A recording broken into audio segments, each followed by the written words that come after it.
I believe we're up to 11. All right. And again, much of this is a direct translation from the sources, especially the Rambam, Maimonides, and others. We're on? Yeah. The responsibility of the 7 Noahide laws is the yoke of faith in God. So we use the term yoke as in an animal that is plowing a field or what have you. And the yoke is the difficulty. It doesn't mean that you're not excited and not happy, but it's a task. And the expression that is used from way, way back by the great sages is yoke of heaven, or the yoke of the mitzvahs, of the commandments.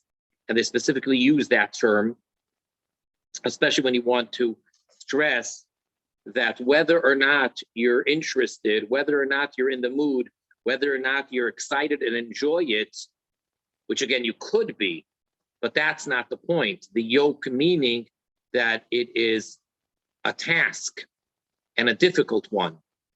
And of course, at times when you're doing something that you really, really enjoy, so then the difficulty becomes almost easy and fun, but it still is effort.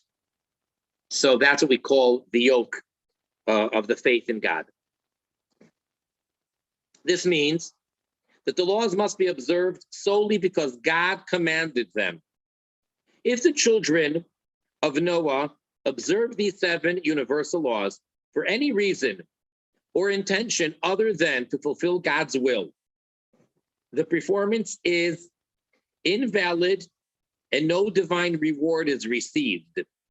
This means that if one of the children of Noah says, these laws seem sensible and beneficial, therefore I will observe them, his actions accomplish nothing and he receives no reward. That sounds pretty intense. And I don't know if I would necessarily translate Maimonides like that. I think the way that Maimonides puts it is the other way. One who does do it because it's God's will and the divine word of God, etc. He is a person who gets rewarded and can fall into the category of the Chasidei Umay Sa'olam. But the way they're presenting it over here is very strong and in the negative. If the person is doing it just because it makes sense, which of course the 7 laws make sense, they're very logical, but if that's why the person is doing it, so then they don't get rewarded. I wouldn't say that it doesn't count, because after all, the world is in accordance with the will of God. Your intention may not be there, but hey, if the person is not committing any of these crimes or sins and they stick to it, I guess we can't say religiously, but they stick to it devoutly, if I may use that word, then society is in sync with behavioral with the will of God. Now, of course, you have the one of blasphemy. So the positive part of that would be to think about God and to praise him and to pray to him and so forth. But still, as long as the person is not committing in any way idolatry, not worshiping any other being other than Hashem, other than God, then the world is still in a very good place, in a very good situation, even though it's not ideal. That's how I would kind of add my 2 cents, my commentary on what they wrote here. Number 12. When one of the children of Noah engages in the study of the 7 universal laws, he is able to attain a spiritual level higher than the high priest of the Jews, who alone has the sanctity to enter the Holy of Holies in the temple in Jerusalem. Yes. Now,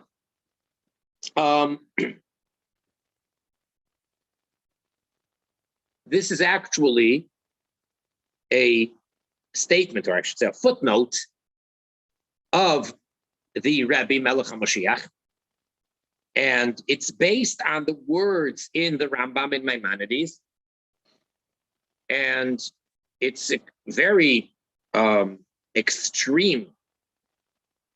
So first of all, it's fitting for these days, which this week and the lead up to the 9th of Tisha B'Av, the anniversary of the destruction of the first and second temples, which today we're working on rebuilding them by doing whatever we can, Torah, mitzvahs, studying, etc.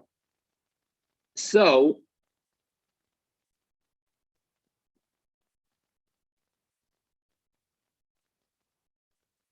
in the end, the concluding law in the topic of the, I think it's the sabbatical and the Jubilee year, I think over there, Maimonides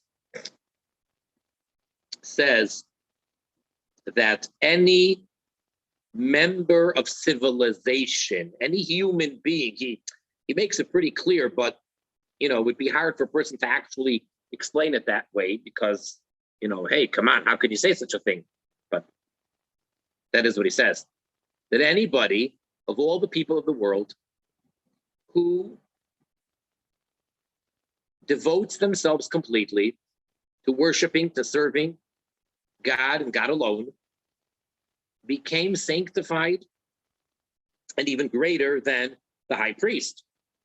So it's pretty incredible, first of all, to say that about anybody, even about a great righteous Jew, to say that he's greater than the high priest, and let alone to say that about anybody, that anybody can. It's within anyone's own hands to become so holy. And that is what Maimonides says. 13. Now that doesn't mean, by the way, this is obvious, but I just want to mention it. It doesn't mean that in practical terms, by Jewish law and in conduct, this person gets rights to become a kohen, a priest, or a high priest. No, in this case, the person's still a non-Jew, which means that all the rules that apply, and all the restrictions apply.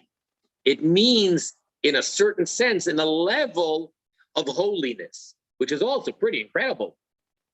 Or for that matter, let's focus for a moment on the Jew. So if a Jew reaches this level and becomes holier than the high priest and the Kohen Gadol, that doesn't mean that now he can do anything other than a regular Israelite can do as far as entering or doing any services in the Holy Temple. So practically speaking, in halacha and Jewish law, it wouldn't really make a difference, but it's important to know that this person has become sanctified greater than, he reaches a higher spiritual level than the high priest. 13. If one of the children of Noah wishes to accept the full responsibility of the Torah and the 613 commandments, he or she can convert and become a Jew in every respect. One who elects to do this is called a Ger Tzedek, a righteous proselyte. Tzedek, righteous, is actually rabbinic language to make it clear that we're talking about one who became a Jew as opposed to the Ger Toishav. But that's the term we use, Ger Tzedek. It is a principle of Judaism, however, not to seek converts. And one who requests conversion is generally discouraged. Should the person persist in the desire to convert, counsel should be taken only with an Orthodox rabbi or scholar for conversion not in accord with halacha, Torah law, is no conversion at all. and conversion supervised and bestowed by rabbis who themselves do not follow the laws of the Torah are null and void, neither recognized in heaven nor by any God-fearing Jew. I can't emphasize that enough. We can really devote at least one class to the whole thing, which we're not going to do right now. Definitely, and especially today in the land of Israel, this is so felt and it's so known, and it's beyond tragic. It's the law of return is what I'm talking about, and if you know what I'm talking about, good, and if not, then as I said, we'll have to devote some class to it and go into it in great detail and great depth. It's not very complicated. You don't have to be too intelligent to understand the facts. It is tragic. And what's going on today in Israel with all of the immigrants, that a unimaginably high percentage are non-Jews, and they're given rights and recognized. It's beyond. So no one is asking any Noachide to become a convert and become Jewish. If anyone wishes to do so, and they truly desire to do so, and after being dissuaded and discouraged and pushed away a little bit, they still persist, and the Jewish court sees that they understand what they're getting into, then by all means, they're accepted. And then once they become a convert, there's no turning back, and they then receive a neshama, or their neshama, their soul, becomes revealed, and that's in a spiritual sense, and in a practical halachic sense by Jewish law, they now are 100% Jewish, just as Jewish as anybody whose maternal line goes uninterrupted straight back to the forefathers and to the giving of the Torah at Sinai, etc. They are Jewish and they cannot turn back, and they cannot change their mind. And unfortunately, that does happen at times. People who are presumably very sincere at the time and very honest and understanding, and they take it all on, and they went through a proper conversion.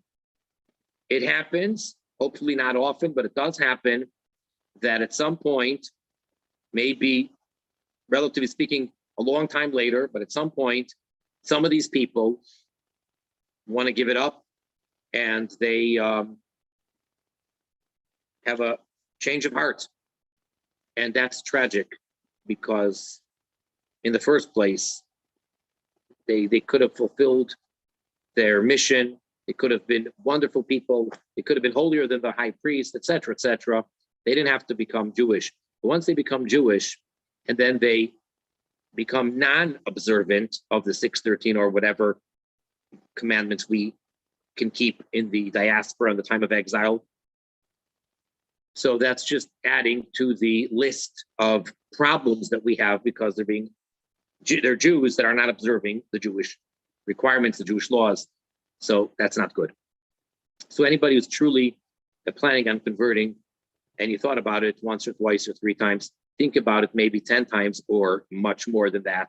Once you decide to do it, once you've taken the plunge and you went through it, that's it. You are welcome, and you are to be treated not only as a fellow Jew, as a fellow brother or sister, but even better. There's a special mitzvah of loving one's fellow Jew as thyself, and there's an additional separate commandment to love the ger, the convert. So you will be hopefully embraced and accepted, and live happily ever after as an observant Jew. But yes, it is true. It is not like we have a hidden agenda.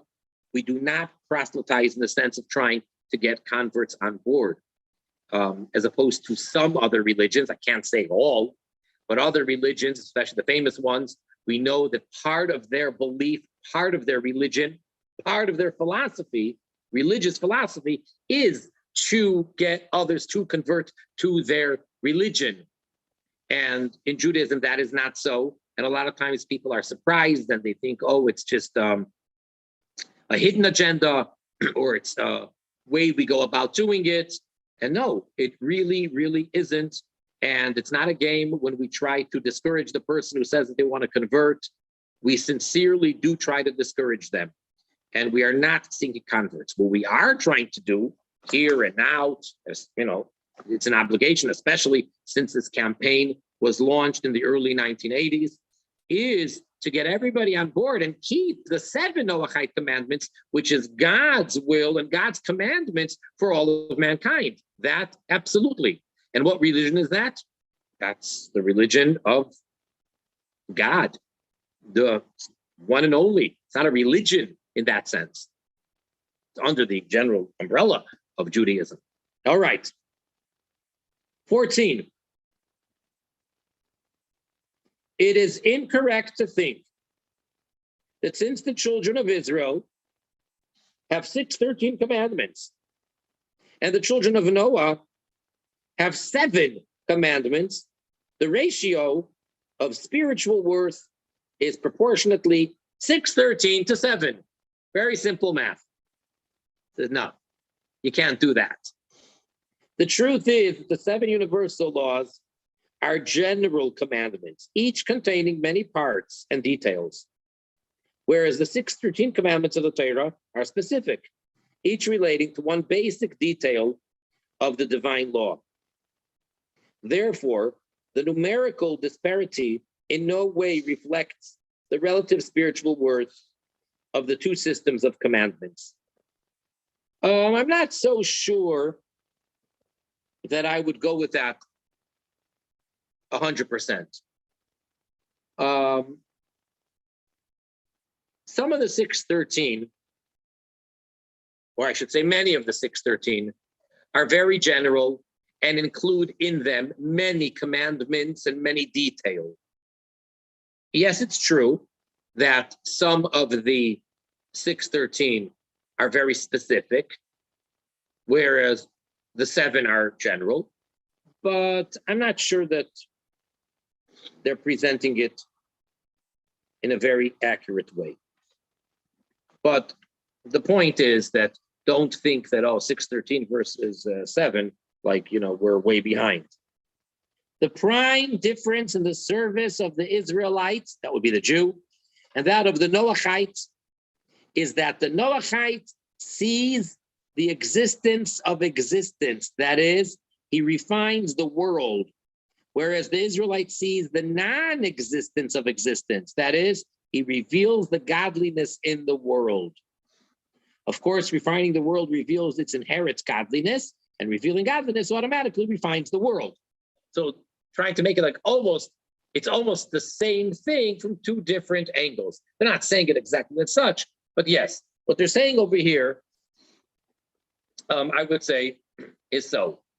And again, this little piece of this part of this paragraph, these few lines are probably quite crucial in philosophically understanding the point and the purpose and the mission of the Noahite versus the Jew.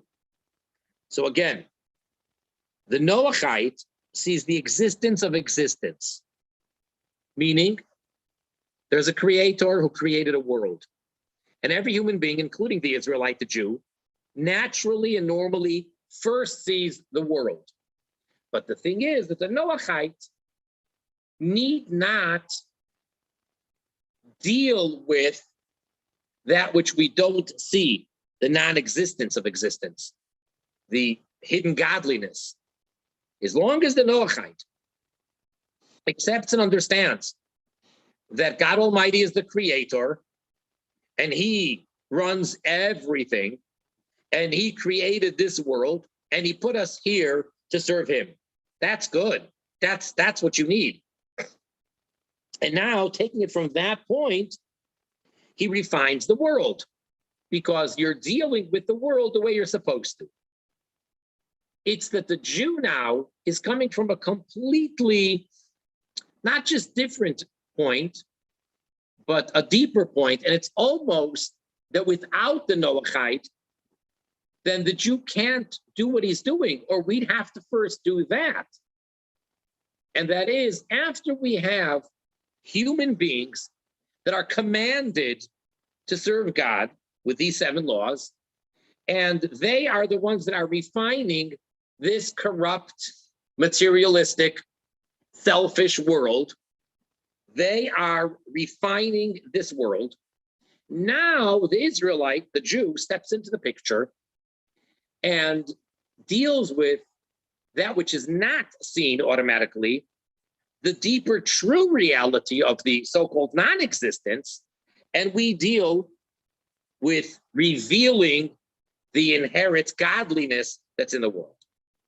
So it's really like teamwork. So I guess you could say the superficial is what the Noachite does, and the inner, deeper work is what the Jew does. And again, there's a lot to discuss about that, a lot to think about, but I think that this is really, these few lines, if you're highlighting anything, this would really be highlighted big time. 15.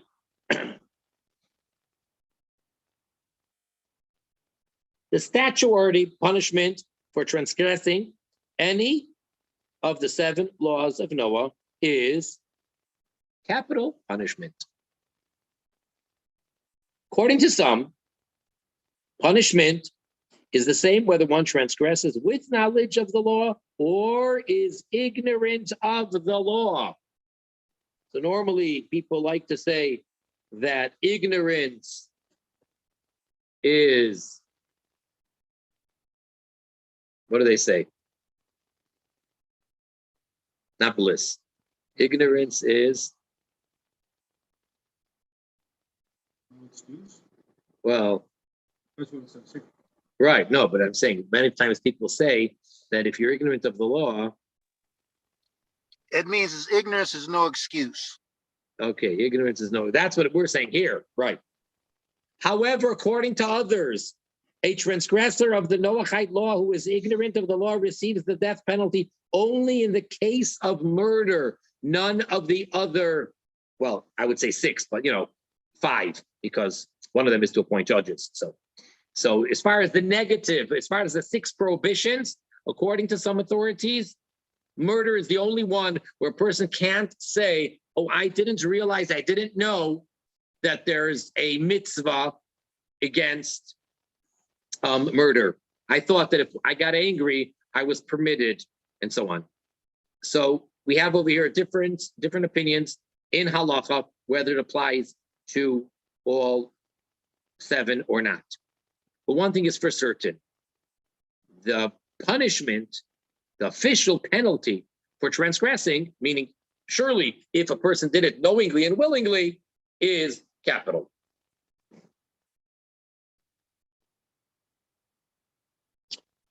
"16.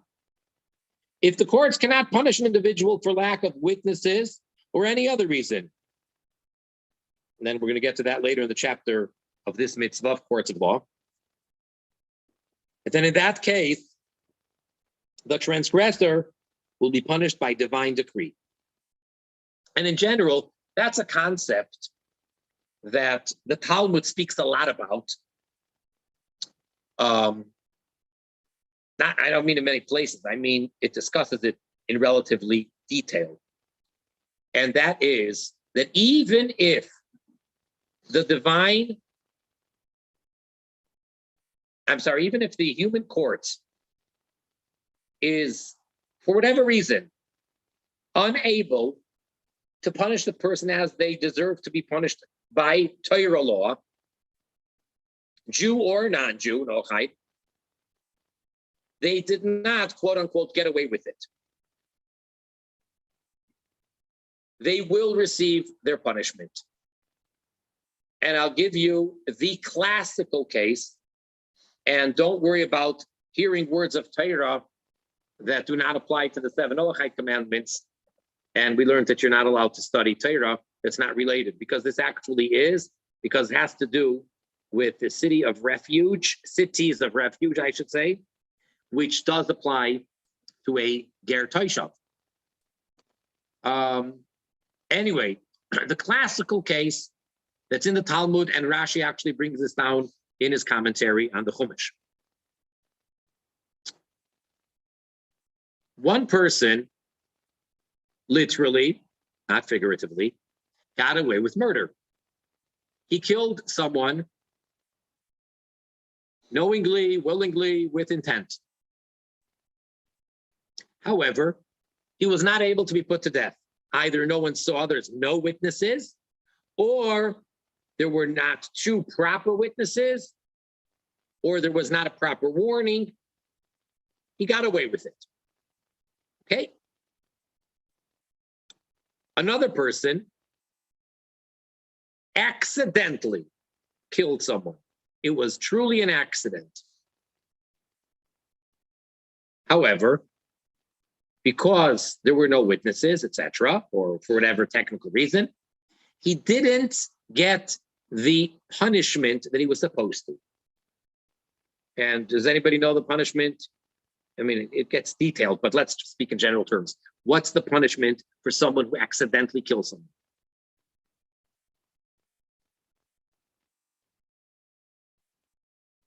Anyone? He is to run. I mean, it's a whole process, a lot of details, but basically, he is to run to one of the cities of refuge, which serves a dual purpose. One, it's protection, that none of the avengers, none of the relatives of the deceased can come in to that city or kill him. They're not allowed, even if they're a sniper, they're not allowed to kill him as long as he's in bounds of the city of refuge. That's only one side of the coin. The other purpose of the city of refuge is not just for refuge, but it's actually a punishment, because he does need atonement that through him this terrible thing happened. So he is to remain in the city of refuge. And how long is his sentence? Very interesting. How long is the sentence? Till the current high priest of that moment, there's only one high priest at a time, till he passes away. Once the high priest died, he is free to go, and the relatives may not touch him. So that is a sentence that he spends time in the city of refuge. Which means it could vary, because if the high priest is a young, healthy, strong teenager and has no health issues, and this person is an older person, chances are it's a life sentence. On the other hand, if the high priest is like 119 years old and has lots of health issues, so it's very possible that he will need to spend very little time in the city of refuge till he goes free. Now, getting back to our story, the second individual killed someone accidentally, but for whatever reason, doesn't run to the city of refuge. There weren't proper witnesses, whatever the case. Can't say there wasn't a warning because it was an accident. The whole point of a warning is to differentiate between doing it on purpose or by accident. But there are ways that he did it accidentally, no one saw, so he didn't go to the city of refuge. So what happens? God orchestrates the following scenario. These two people, Mr. A, who killed with intent and got away with murder, and Mr. B, who accidentally killed someone and didn't go to the city of refuge as he should have. They both end up in the same inn. They're traveling, and they both end up in the same inn. And there's a ladder. So the person who got away with murder is sitting at the bottom of this ladder, minding his business.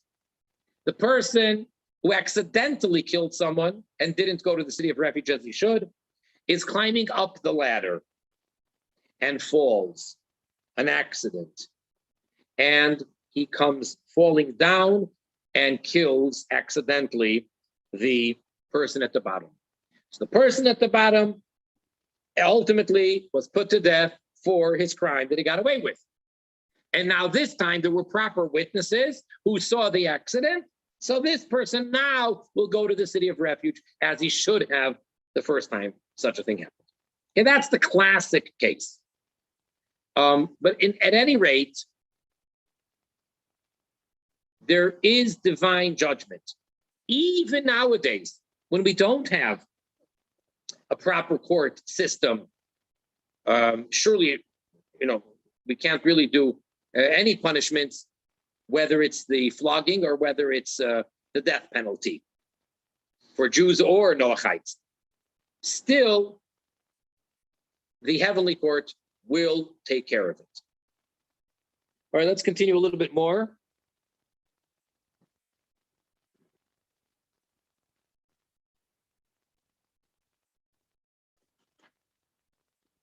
Okay, the next one is again straight from the Rambam from Maimonides. Next view. This is just an example to show you how we have more commandments for the Noachite than these 7. 21. We're on page 45, second paragraph. There is an oral tradition. That means it's not hinted to even in the verses in Genesis, which speak about. Yes, just kidding. Sorry. At least some of you are paying attention. Good. Number 17, middle of page 44. I stand corrected.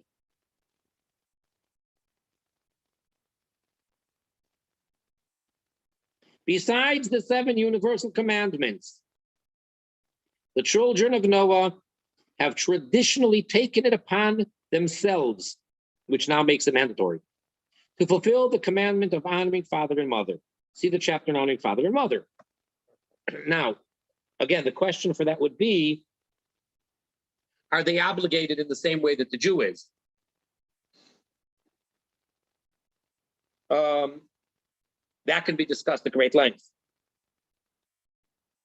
The extent that a Jew is obligated to honor his parents, if it weren't for the fact that it is a commandment, it's God-given, and we have a rule that God only demands of us that which we can do. If not for that, I would say that it's impossible to live up to the requirement of honoring parents properly. As a matter of fact, one of the great Talmudic sages, in context, praised himself, how fortunate he is that he's an orphan from both his parents. I think his father died before he was even born, and his mother either died at his birth or shortly thereafter. And he was so happy. And you'd say, why would he be happy? He doesn't have the opportunity to fulfill his commandments. And he was focusing on the fact that it is practically impossible to fulfill the commandment properly and not to be a transgressor. So therefore, he's happy that he's not getting punished and he's not transgressing because he has no parents. So I just want to bring that out because the degree of honor, according to Jewish law, based on the statements in the Talmud, that a Jew, at least, has to honor his father and mother is beyond imagination. You cannot, if you don't know what I'm talking about, you can't imagine. So the question is, when the Noachites accepted upon themselves this mitzvah, does that mean that they need to keep the mitzvah to that extent? Or no, they could just keep it in a normal way, just be extremely respectful, and just basically do what the Jew is supposed to do, to feed them and clothe them and not contradict them and stand up for them and take care of them, etc., etc. But not to the extreme, the way it's demanded of a Jew. So without getting into the whole discussion, let me suffice by just bringing you one possible proof that people might use, which it's not an absolute proof, as I'll explain in a moment. A proof that a Noachide is obligated to the extent that the Jew is obligated. And the reason why it's not necessarily a proof, what I'm about to tell you, is because this individual, this non-Jew, yes, he did this amazing extreme act of honoring his father. That doesn't mean that that was obligatory to that extent. He just did it, and therefore he was so rewarded. And you may know what I'm talking about. It's a famous story in the Talmud. And again, don't be worried about learning Torah that is not permitted for the Noachide, because again, this is on topic, honoring your parents. And this was a non-Jew who did this. His name was, however you want to pronounce it, there's no punctuation, there's no vowels in the Talmud. Dama ben Nesina, or some people may pronounce it a little bit differently, but that was his name. Dama ben Nesina. He lived in the land of Israel, or nearby. Talmud gives us the name of the city, which is right by the border. It's, I think, technically right outside Israel. And they needed in the temple a stone, one of the precious stones, and they're ready to pay whatever it would take. They needed it for the high priest. Very, very hard to get, rare, precious stone. Don't ask me what happened until then, like how they lose it or what, but they needed a stone. And this person, this non-Jew, had such a stone. So the representatives, what we would call the rabbis, who were representing the temple, the Beis Hamikdash, came to Dama ben Nesina, and they asked him for the stone. Maybe it wasn't that rare, but they asked him for this very precious, expensive stone. Problem was, his father was taking a snooze. His father was sleeping. And the key to the chest where this stone was kept was under his father's head. So he sent them away and he says, I cannot help you. He wouldn't wake up his father to get the key, to open the chest, to sell the stone and make a great deal and a tremendous sum of money. His father's sleeping, sorry. So they didn't wait around and they went apparently elsewhere and they got it. So the reward for this was that a year later, in his herd, a red baby cow, a heifer, a red heifer was born. And that's very rare and that's very needed. And historically speaking, until the destruction of the second temple, from the one that Moses had in the desert by the Mishkan, by the tabernacle, fast forward all the way to the destruction of the second temple. So you're talking over here, well over 1,000 years later, we only had 9. 9. The 10th one we're going to have with Melech HaMashiach by the redemption. And it's needed in order to purify a person who became defiled and became tamei lemes, became impure by a dead body. So this Dama ben Nesina, he now owned such an animal that's worth a lot more than any stone, any gem. And of course, he made a tremendous amount of money when the sages came to him. And if I remember correctly, he wouldn't charge them more than they were ready to give him for the stone. So he was all around, apparently, a very righteous, trustworthy, honest person. Now, that extent of honoring one's father. Now, the story in itself has lots of questions you can ask on it. Some of them are pretty obvious. Like one, don't you think your father would be more upset and annoyed if you don't wake him up to make $1 million than if you bothered him so that you can make $1 million and share that wealth with him. But be that as it may, when your father is asleep, you don't disturb. So some might want to bring a proof from there that we need to, Noachites should honor parents like a Jew does. But again, that's not necessarily a proof, because he may have gone way overboard, and he may have been from the very pious of the nations, etc. Okay, we're going to stop here. We're up to number 18, Chai. We'll try to remember. Page 44, number 18.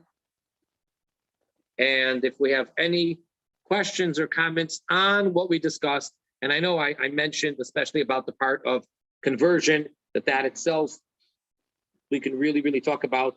So if you do have any question about that, I'll try to just keep the response very brief, because otherwise we could spend a very long time on it. Any question, comments, clarifications, disagreement? You gave me, this is Aaron, you gave me some things to think about. I remember reading something the Rebbe wrote a long time ago about divine judgment, and he was talking about how this person had placed a dowry for his children in a wall, and someone went and stole the dowry and took off with it. And so unrelated to that, there was a rich guy who had some money that got took from him. And he thought, he met this guy that stole from the kids, and he thought that this guy had stole his money, even though he dropped it and the kids received the money. Then the rich guy turns around and kills the guy who stole the money from the kids, thinking that this guy stole his money. But it was like a divine judgment from heaven that this guy should die because of what he did. So I'm thinking, when we're talking about, like, on Rosh Hashanah and Yom Kippur, when we're doing the prayers, and it's talking about the divine judgment for the year and strangulation, whether you die by strangulation or decapitation or whatever it's going to be. I realize that if someone is wounded in the head, that's decapitation. I realize that if you can't breathe, that's strangulation. So the bottom line is that these particular judgments come to people all the time. And I would think that those heavenly judgments that you were talking about earlier. Very good. But I agree with what you said, but I want to make a few important points. Not necessarily in this order, but one, I think it's very important that we train ourselves not to pass judgment on others. And surely not when it's not crystal clear, when you don't see the cause and the effect or whatever. We should not assume that, oh, this happened to that person. Well, they obviously had to receive this type of a death penalty. We're not obligated to understand how and why things happen to people. We are obligated to internalize and personally take heed. So when something happens to an individual, so then I am obligated to make a soul-searching account and to try to rectify that and do teshuvah and understand, why is the fair, loving, ultimate good and only good God doing this to me, God forbid? What did I do wrong? What am I doing wrong? In which area? And then I can go to other intellectual teachers or spiritual leaders or whatever who know a lot and tell them, please help me. So if I'm coming and asking, that's a different story. and it's about me. Or for that matter, if I'm in that role and someone comes to me and asks me about to help them. And that could be very, very close friends when one is asking the other person. Otherwise, it's important to train ourselves not to view events that happen to people. Now, that's one side of it. The flip side of the coin is at the same time, we are not to ever think that there are any mistakes or anything unfair. Now, a lot of times we have to resort to our faith, our belief system, to believe that whatever happens is for the best. Whatever happens is right, and there's no mistakes. Now, there's a chapter in Tanya, in the 4th of the 5 sections, an entire chapter, very, very fundamental, where the author of the Tanya, the Alter Rebbe, basically explains something which is almost a paradox in a very, very clear and deep way. And that is when one person makes a bad choice, knowingly and purposely, and chooses to harm another person. So he says there are two contradictory things happening at the same time. A, from the perspective of the victim, it has nothing to do with the person who hurt them. He is simply a messenger of Hashem, of God. It could have been an angel. It could have been nature. It could have been an accident. Could have been in countless ways. The fact that it's an intelligent person who made a bad choice, that's not my business. Because then I'm denying that God is in control. And it was already decreed that this should happen to whoever it happened to. That's half the story. And that's the entire story for the victim. However, the other half of the story, which is the entire story for the aggressor, is you have freedom of choice. You made a bad choice. You were commanded not to do that, and you chose to hurt that person. You're a sinner. You will pay, and don't say that you're doing God's work. You're transgressing. You're going against God. You went against his will.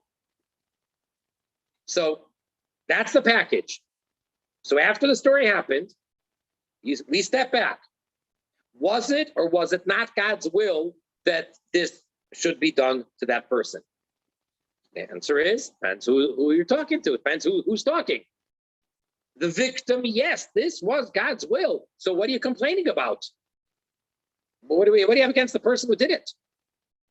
And when talking to the person who did it, this was not God's will. You went against the will of God. And only a human being can do that. And they're both true. So it's a very, very deep philosophical concept. And I just, I'm saying it very briefly. And finally, the last point I wanted to make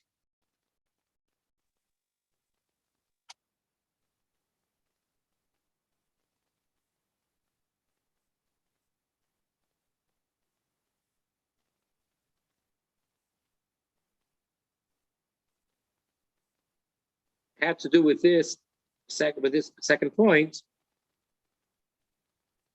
Oh, that we're taught, the Talmud says that Hashem orchestrates that good things should happen through good people or on good times, and everything works out. If it's what we perceive as good, then it's going to happen at a good time. So like when a miracle or something great happens on a certain day, it's not just that from then on that day became a very special day. That day was always special. That's why it worked out on that day. But more importantly for this discussion, the person. So if you accidentally did an amazing, amazing act, saving someone's life accidentally, How can I take credit? It was an accident. I didn't even know what I was doing. I didn't mean to do it. And I literally saved someone's life. That's because you're such a good person. And since God wanted to save that person's life, so which one of the billions of people is he going to use? He used you. And likewise, the other way around. When it's an absolute accident, completely accidental, the person is not held accountable. Well, why did God choose that this person should be the one through whom this terrible tragedy should happen? Because that person is a bad person. So it's very important to put all these things in the forefront and to correctly focus. Sometimes we have people change roles, and when you're supposed to be this, you're behaving like that. And it's very important that we act in the proper role. Okay, so you've opened up another door for me to ask this other question. Yes. Talking about a Ger Toisef. Now, Ger Toisefs have been around for quite a while, and I recall a story reading in the Torah about Judah and how he married a non-Jewish woman, and it became an issue at the time. I think they brought in the captives, and they started to intermarry with them, and apparently a Ger Toisef rose up and killed Judah. I don't know if I'm wrong or not in that. And there was a big controversy about him doing this act. And then that brings me to this idea that when I first started learning about the Noahides, it was said that we are partners with the Jews, not subservient, not any less than. We're equal, and we walk in two separate paths, but we're equal as people. So when this guy, I don't remember the name that I was reading in that, when he did this act, he kind of made a lot of people mad. But the thing is that he rose up and did this act, and was that brings me back to the question, was something you just related at that last part of that. So first of all, I'm not exactly sure which incident you're talking about. You know what he's talking about? I'm not sure what you mean, which Judah you're talking about. I think this was the first Judah, Isaac's Judah. Jacob's son, Judah? Jacob's son, Judah, I'm sorry. Well, that's the whole story where his daughter, he ended up marrying or having relations with his daughter-in-law, not knowing who she was.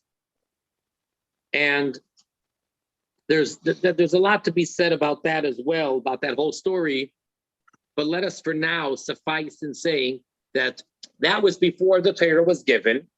And even though, yes, the forefathers and mothers, they kept the entire Torah voluntarily before it was given at Sinai, but yet they were still Noachites. And their obligation was the 7 Noachite commandments, which were given to Adam and then reinstated plus to Noach. So it was a different set of rules. But then there's a lot to be said about that whole story. Okay. All right. Now, finally, and I'm going to let someone else chime in here. I read the Shulchan Aruch on how to honor one's parents. Those on what? Rules, honoring parents, yes. Yes, those rules don't seem that extremely difficult. I mean, they seem pretty normal. I'll give you an example.